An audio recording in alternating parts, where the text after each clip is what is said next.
오늘 우리가 해방 81주년 또 건국 78주년 뜻깊은 날입니다. 네, 여러분, 우리 대한민국이 탄생되기까지는 많은 어려움이 있었지만 특히 1948년 5월 10일 5천년 역사에서 처음으로 50선거를 통해 가지고 대한민국이 탄생했습니다.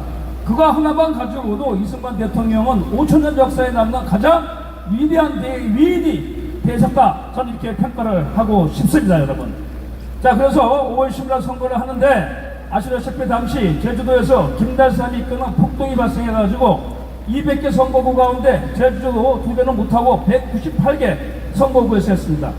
자, 그런데 여러분, 1945년 해방이 됐을 때 당시 우리나라 문맹률이 몇 프로인지 여러분 아십니까? 그 당시에 글을 읽을 줄 아는 사람들이 10명 중에 2명밖에 안 됐습니다. 80%가 문맹률이었어요. 그런데 역시 미군은 역시 고맙습니다. 같은 군정인데 소군정은 들어와가지고 뭐 시계, 고가, 기준품 뺏어가고 여자들 말입니다. 능욕하고 폭행하고 그랬는데 미군정이 군정 3년 동안 미국 대위 한국국장을 통해가지고 문맹 퇴치 운동을 우리 한국인 학자들과 해가지고 1948년도 선거할 때는 문맹률이 40%였어요. 40%는 사실 엄청 높죠. 10명 중에 4명이 그걸 몰랐어요. 그런 사람들이 투표를 했습니다. 그러니까 투표지가 나와도 이름을 몰라. 그럼 어떻게 했을까요? 그래서 등장한 것이 막대기 투표입니다, 여러분.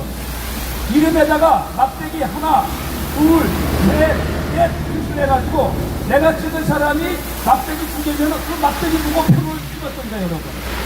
그렇게 해가지고 대의회 198명의 의원들이 탄생을 했고 그들의 추대에 의해 가지고 이승만 대통령이 건국 대통령으로 온 것입니다. 자, 그런데 지금 세계 IT 강국이고 10대 경제 대국이라는 이 대한민국에서 부정선거가 발생해가는데 이게 여러분 말이 됩니까? 대한민국 국민들 전 세계에서 교육 수준이 가장 높고 IT 수준 가장 높고 요즘 글 모르는 사람이 어디 있습니까? 그런데 지금으로부터 78년 전에 문맹률, 까막눈 거의 50%에 달하는 그 국민들이 더 민주적인 국민이었으니까 지금 부정선거에 침묵하고 나무라로 하는 국민들이 민주시민입니다. 누가 민주시민입니까, 여러분? 여러분, 이승만 대통령 국민들에게 국민교육을 통해가지고 깨치고 교육을 해서 교육입국을 통해서 대한민국을 만들었습니다. 1960년 3.15 부정선거 나왔을 때 이승만 대통령과는 아무 상관이 없지만 도의적 책임을 지고 사임을 했습니다. 그런데 지금 80여 년이 지난 지금 시점에서 이렇게 부정선거 증거가 명명백백함에도 불구하고 이렇게 대시가 되겠습니까, 여러분? 저는 사실 국정조사위원회 구성돼가지고 특위위원장에 윤상현이 들어서는 거 보고 끌렸다 생각했습니다.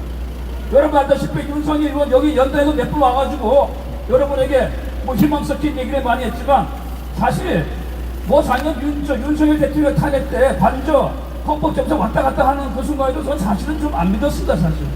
결국은 이를 치르고 말았는데 그러니까 난 이 사람이 인천이라는 곳이 여러분 야당이 당선되기 어려워요. 거기에 5번이 됐어요. 한 번은 공천을 못 받아가서 무소속으로 가는 때 됐습니다. 아, 나 그래서 인천에서 이 사람이 5번 국회의원 배치를 단 이유를 이번에 더 알게 됐습니다. 그래서 제가 추측을 했는데 그럴 거라 생각됩니다. 자, 이제는 여러분 특검의 문제입니다. 마무리하겠습니다, 여러분. 지금 이 특검 가지고는 100% 안 됩니다, 여러분. 그죠? 선거관리위원회 하나 조지는 거로 끝나버리지. 투표수 부족한 거 그거 확인하고 끝나버리지. 우리가 원하는 왜? 지금 이 특검 검사를 위촉한 대한 변호사 또 대학원, 법전대학원 7년 동안 부정선거에 대해서 아무 관심 없던 사람들입니다. 6명의 이 검사 또 2명의 후보들 뭘 합니까? 지금은 7년 동안 쌓아왔던 아스팔트에 수많은 부정선거 전문가들, 시민운동가들이 철저하게 배제되는 특검 속에서 과연 진실이 규명될 것이다 생각되는 것은 상당히 어리석은 것입니다. 따라서 오늘 8월 15일에 기점을 해서 우리 6시에 오늘 얼굴에서 모이니까 전 국민들이 몰려가지고 이제는 국민들의 압박으로 이걸 붙여냅니다. 제가 봐가지고는 이거 정말 어떤 불법한 사태 어떻게 보면 피를 보지 않는 이상 이걸 해결하기 어려운 상황까지 와 있어요. 보통 저는 빵프로도 기대하지 않습니다. 그래서 오늘의 계기를 해가지고 적어도 부정선거의 뜻을 같이 하는 모든 아스팔트 세력들, 정당들, 또 지금 월공에 내일 오고 있는 장동혁 대표가 그래도 제 덕분에 야당의 대표니까 이런 사람들, 아까 여기 왔던 김영한 전 충북도지사 이런 사람들을 다 묶어가지고 적어도 부정선거 진실 규명을 위한 국민운동 본부라도 빨리 발족시켜가지고 국민의 힘으로 특검을 압박해가지고 진실 규명을 할 수 있도록 우리가 여러분 일어서야 되지 않겠습니까 여러분? 지금 이런 식으로 가다 보면은 부정선거에 대한 면죄부만 주게 됩니다 여러분. 우리는 부정선거의 사실에서 정치 세력, 썩어빠진 국회의원들의 노예에서 벗어나지 못하는 영구히 노예가 되어지는 그 길로 갈 수밖에 없습니다.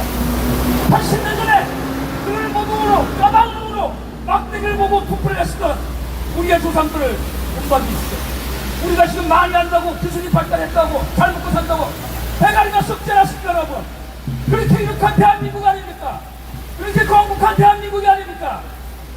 여러분 기상한 결단을 해야 될 것입니다.